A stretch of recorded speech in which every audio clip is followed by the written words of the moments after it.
Well, hi. Good morning again. Daniel Valdez again. It's a pleasure and honor to talk to you. Thank you so much for listening. I really appreciate it. It's been a while. It's been a couple of months. We're going to get back to rule proposals part two for the UIL stuff. But first of all, been away for a little bit, focusing on work, focusing on family. Some family stuff went down. If you want to learn more about that, at Dan Pod Valdez on Instagram. Follow me there. You can learn the whole story about our family's been dealing with. Everything's okay for right now, and I just want to thank everybody for their overwhelming support and love that they sent our way the past couple of weeks. So just wanted to put that out there, and just thanks again for all of your support. Really appreciate it. Okay, now let's get back to band. Rule proposals part two. If you're looking at the thumbnail, we're going to start with number 10. We already did 1 through 9, which is on the previous, is on the last episode that I did a couple of months ago. And we're just going to go through these and talk about them. And hopefully, I don't get in too much trouble. And hopefully, there aren't any angry emails about opinions and stuff like that. So, without further ado, let's get to it. Let's talk about it. Let's go with UIL rule proposals. Again, these are just preliminary things that are just being put out there. We're going to talk about them later on in the year. Really not look It doesn't look like any of this stuff is going to get passed and put in implemented into the systems, into judging systems or the UIL system, whatever you want to call it. It doesn't look like it's going to happen this year, probably for like a 2024 type of thing. So don't anticipate any of these things to be implemented later on this year when we do every conference state marching contest that got approved. That's at the Alamo Dome. So get your coffee ready. You're going to need it. 2 weeks of straight up UIL state marching contest for every conference will be happening starting later this year. So let's get after it. Let's go to number 10. Number 10 and number 11 are kind of tied together, but let's talk about it. There is a proposal to use the 7 judge system, the same system we use at 5A and 6A state marching contest, to use that system at the 5A and 6A area contests. I think we're kind of all in agreement that the area system needs to be tweaked. And by tweaked, I mean overhauled. um, this is one way to do it. You take the same 7 judge system that they use at state contest and you put it towards the area contest. That means there would be a brass judge, there would be a woodwind judge, there would be a percussion judge, even though some of y'all, that's like the boogeyman for some. I'm not sure why. I'm just kidding. I know why. But you would have that. You'd have a visual ensemble judge, a visual individual judge, and then you'd have a content and design general effect person there as well. So let's talk about that for a second.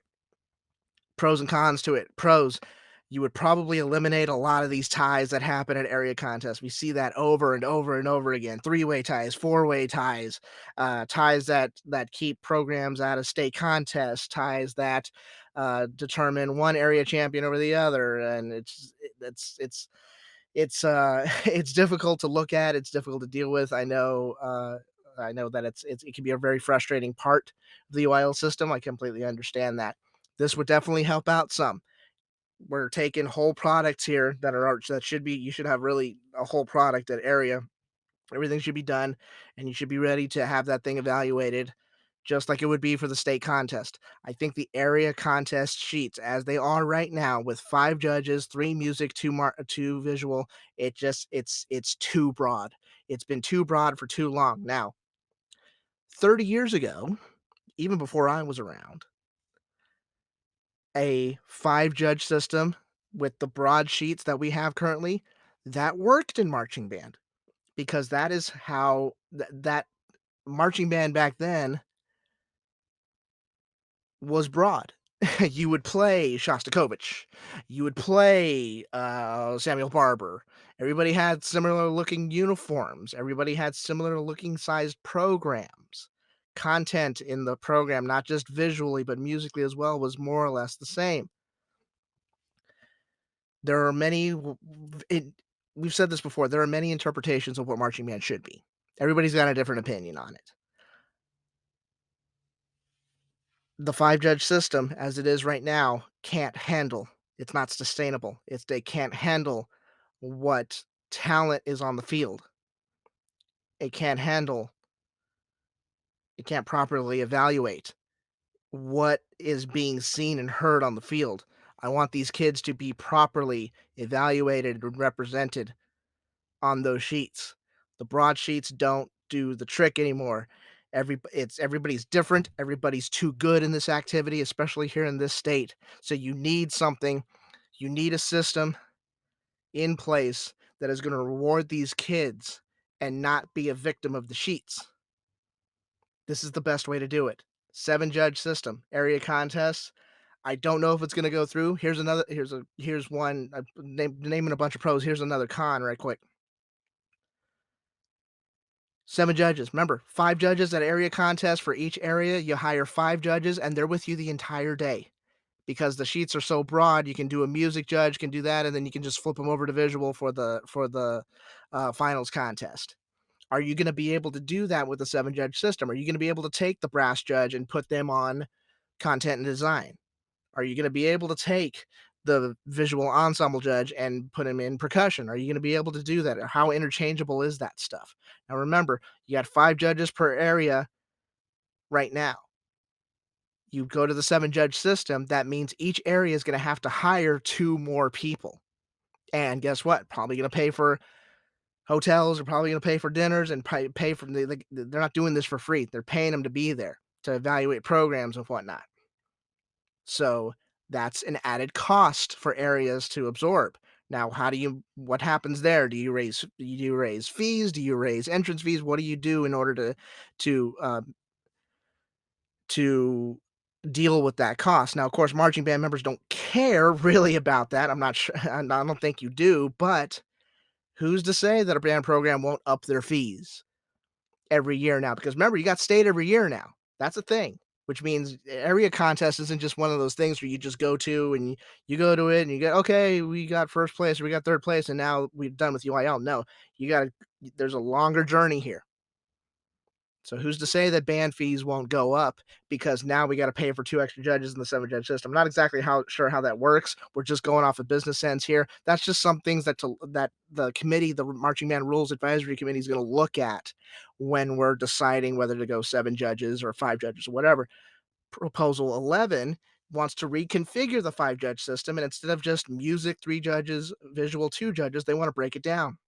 They want a woodwind caption, they want a brass caption, they want a percussion caption, a visual ensemble, and a visual individual judge, which means visual individual judge. Yeah, there's probably going to have to be somebody on the field, which I know is a point of contention for some programs when we went over to the 7 judge system. So that proposal wants a 5 judge system, but they want it modified. They want it broken down into captions. Several months ago, a couple of months ago, I put a poll out on Instagram at Dan Pop Dress. I said very simply, name what do you want the area judging system to be? I gave you 3 options. You can do the 7 judge system, which we use at state contest. You can use this modified 5 judge system with captions specifically for them, or you can keep the 5 judge system as it is right now without any substitutions or anything like that. Half of our respondents said they want the 7 judge system at area contest. So about 51% had them, 40% wanted the 5 judge system modified, broken down into captions. So we got 51% wants 5 judges that wants the 7 judge system, 40% wanted the modified 5 judge system, only 9% wanted things to stay exactly how they are. I'm not going to tell you exactly who said what, but it was a pretty broad spectrum of marching band members, marching band alumni, directors, designers, even a couple of programs, whether they intended to do this or not, a couple of programs even chimed in there on their official accounts and gave their opinions on it. So we're all in agreement that the area system needs modifying. It needs to be changed. We need something conducive to how marching band is currently and not 30 years ago. So hopefully that gets fixed, hopefully sooner than later, so that we can all feel a little bit more confidence in the area contest judging system. Put that away. Let's go to proposal 12, proposal to eliminate or expand the 10-hour limit on visual fundamentals prior to August 1st. This is a sneaky one. Okay, so currently, right now, fun fact, from the time you end school, which is in May or June or whenever the heck your district decides to stop teaching you, uh, from the time you end school until August 1st, a band program is only allowed to do 10 hours of visual fundamentals. That's it. That's all you can do. The proposal wants to, like it says, eliminate or expand the 10-hour limit. Now, I don't think we're going to eliminate the 10-hour limit. I'm going to tell you that in a second. I'll tell you why in a second. I do think there is room for expansion. Maybe we make it 20 hours or something like that. Maybe we make it 30. I don't think we're going to eliminate it. Here's what we got to understand. Some of these rules, I mean, I shouldn't say some, all of these rules have a purpose. They're all discussed. They're all we gotta look at everything 360, not just for the performer, but for the directors, for the staff, and how it affects the school as a whole. Now, some of these rules, specifically the one limiting visual fundamentals to 10 hours during the summertime, that is in place to protect marching members from directors so that they don't go crazy and go, "Hey, guess what? No summer vacation." Or maybe a week summer vacation, and guess what? We're gonna be outside and I'm gonna march you into the ground. Back again, 30 years ago, a lot more directors than you would think would have taken that in a heartbeat if it meant getting to a state championship. Some of these rules are in place to protect band directors from themselves so that they don't go overboard with that stuff. We put limits in there to protect students and to protect band directors from themselves so that they don't go completely insane and start running you into the ground when it's 110 degrees outside and take your entire life with you. The attitude has changed now. We saw that in the winter and spring of last year when it seemed like every single band director in the state of Texas decided to either go into real estate or become a designer or arranger. They said they said this, "Hey, I gotta do something else." For whatever reason, everybody's got their own reason, and I totally respect that. No knocks on that whatsoever. I don't think we would see a case where if you eliminated the 10-hour limit, where directors would go completely off the cuts because they want directors are more band directors are more conscious about managing their work-life balance as best as they can. I know it's a difficult job. You're basically an executive chef in a giant kitchen running all sorts of stuff, but there's more of a focus on trying to get that work-life balance as close as you possibly can. It's never gonna be perfect, but you can at least make the effort to get it to narrow that gap. So I don't think directors wanna march kids into the ground during the summer because then that takes away time from them, from their family and their interests. There's maybe room for expansion. Maybe we go 20 hours. Maybe we do 20 hours and we spread it out through the summer or whatever you wanna do. Safety is another concern too. Do you really wanna spend extra time out there when it's 150 degrees outside and your shoes are melting into the ground? That's something else to consider. Does everybody have the facilities does everybody have the facilities to put a 250, 300 piece band indoors and do marching fundamentals? Or do you have to break it up? And if you break it up, does that count? There's all sorts of stuff that needs to be talked about. There is room for talk here. I wouldn't be freaking out over hey, they're going to eliminate the 10-hour limit. I would say that they may be expanding it, but who knows? Maybe there's some pushback on that that I don't realize. Cool, cool. Proposal.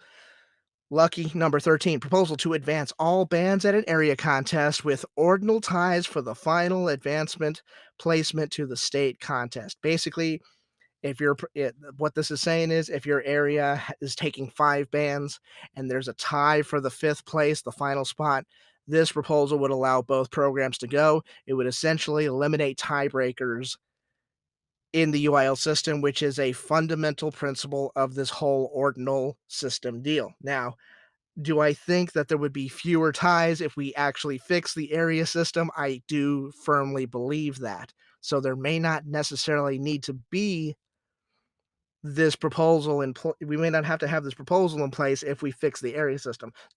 I kind of don't have a problem with this. I've been back and forth on this on almost a daily basis. I don't have a problem with this if we put the 7 judge system in there or if we put a modified 5 judge system in there. I kind of don't have a problem with it.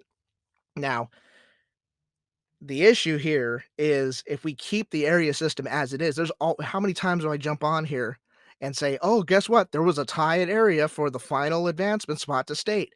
That happens to like 3 areas every year, no matter what conference you're in. So that would mean 3 extra programs would get to go to the state contest, make state contest longer. You got to plan for that and all that stuff. And that would actually affect how many programs would advance to state finals as well. So that's something we also have to consider. So I kind of don't know how I feel about it. I think you can put this in there just kind of as a failsafe, but I think this has to go in conjunction with fixing the area system. Cool, cool. Number 14, proposal to allow a non-student to operate the soundboard during the 8-minute clock. So basically, here's how it goes. If you are doing it, a student is in charge of the soundboard for electronics. They they mess with volumes and scenes that they have to set up for their pit percussion and all that stuff. This would allow a non-student to operate it during the clock. Now, here's the thing: UIL rule says that a a non-student, or essentially an adult, cannot even touch the soundboard. And theoretically, I don't even think they can like tap the student on the shoulder or anything like that. Now, if there is it's termed like if there is a catastrophic power failure or something like that, then they can go in there, the non-student can go in there and start ripping wires out and trying to plug anything. Now, they cannot trigger any sounds, but they could at least like plug some cables back in or like duct tape some stuff together or something like that. I know some of you are listening to this and you're like, "Oh my gosh, electronics, blah." Like, look, this is part of it. This is part of it now. It's part of marching band now. This is how it is. Everybody does it. And we've seen and heard fantastic programs over the years that have had electronics issues in the worst possible time. These things happen sometimes. So we need to put things in place in order to protect that part of the marching band uh I don't know, scene. I don't know what you want to call it, but the proposal will allow non-student to operate the soundboard. Some people would say that this is not fair. Some people who maybe don't understand how electronics work or are not familiar with it would think that they're actually triggering sounds and actually playing an instrument, if you want to call it that. If you were actually playing an instrument off to the side, which is not the case. um, you know, DCI has, there was a rule passed years and years and years ago that says, hey, a non-student can operate the soundboard. Some of them do it through an iPad in the stands so they can get a better reading of how the pit percussion is balanced with the rest of the band. So maybe we keep it as a student for right now. And we do already have a rule in place that says if there's like, if the thing doesn't turn on or something really really awful happens, then the non-student can go in there and start trying to fix it and stuff like that. But they can't trigger anything like that. So we kind of have rules in place to kind of they're involved with it, but only in a catastrophic event. Cool, cool. Number 15, a proposal to move the percussion judge to the press box or eliminate, quote, effective use of electronics when present, unquote, and, quote, coordination of all performing elements, unquote, from the adjudication criteria. Basically, we want to put the percussion judge at the Bill Millers across the street from the Alamo Dome, or if we can't do that, basically eliminate any sort of effect in the shows. All right. Fine. No, no, I don't want that to happen at all. Percussion judge, I think, as a non percussion person, but as somebody who advocates for students being properly evaluated and properly being awarded for the content and the performance that they are given out there, I would love for that percussion judge to be right there front and center evaluating pit percussion. Now, if percussionists come in and say, no, they can be in the stands, it's sound and whatever, and you don't know what you're talking about, fine, let them have it. But press box, I'm not sure if that works. Trying to eliminate effective use of electronics when present, well then, you know hey, keyboard players are musicians too. I know that's hard to believe. I know some people think you just press a button and, you get 10 points automatically for general effect. but that's not the case. Coordination of all performing elements, that's the one that gets me.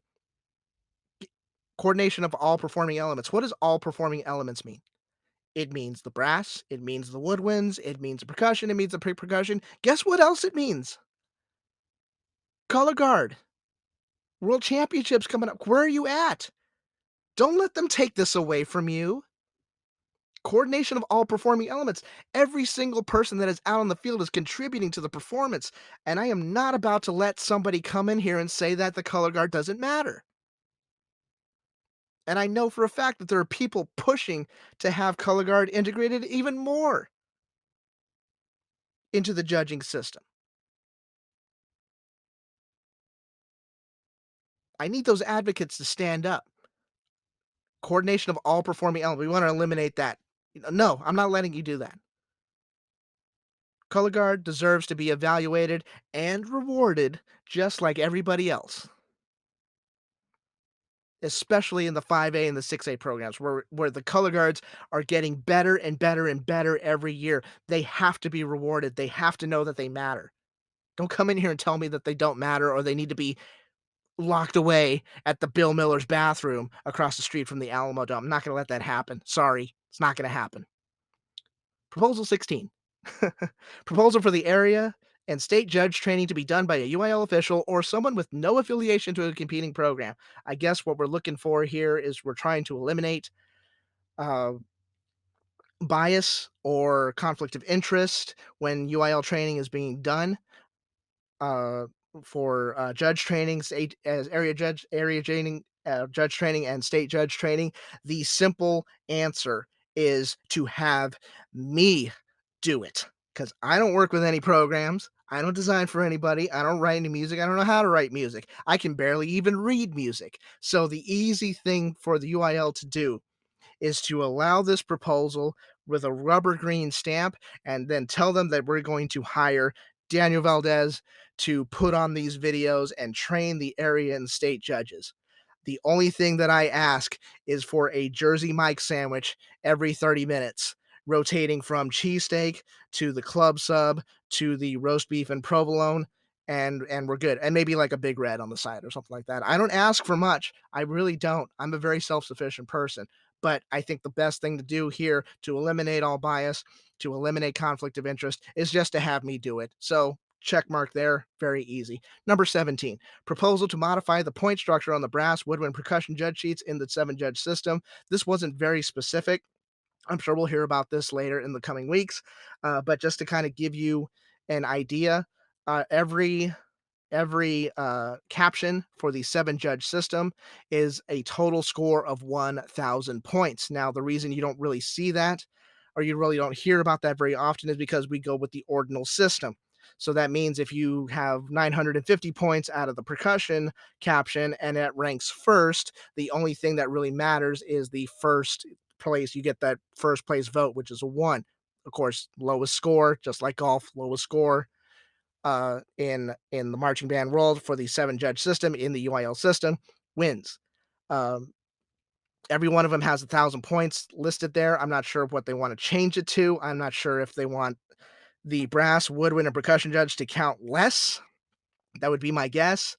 The problem with that is we are going off the ordinal system, which means it doesn't matter what the points are for that. We're just going off of whatever ordinal you get. I got second place, I got fifth place, I got 28th place, whatever. Um, I hope this isn't an issue where we try to give like half points. Where it's like, oh no, they got 1.5. I don't know. I'm not exactly sure what it means. Hopefully we hear about that pretty soon. But they want to change the point structure. I'm assuming just to let brass and woodwind and percussion count less because I don't know. I don't know why we would do that. I mean, again, I know why. I'm just kind of hoping that's not the reason. So, those are your rule proposals. Isn't that great? So, y'all can discuss amongst yourselves. Some of them are really good ideas, some of them have interesting motivations.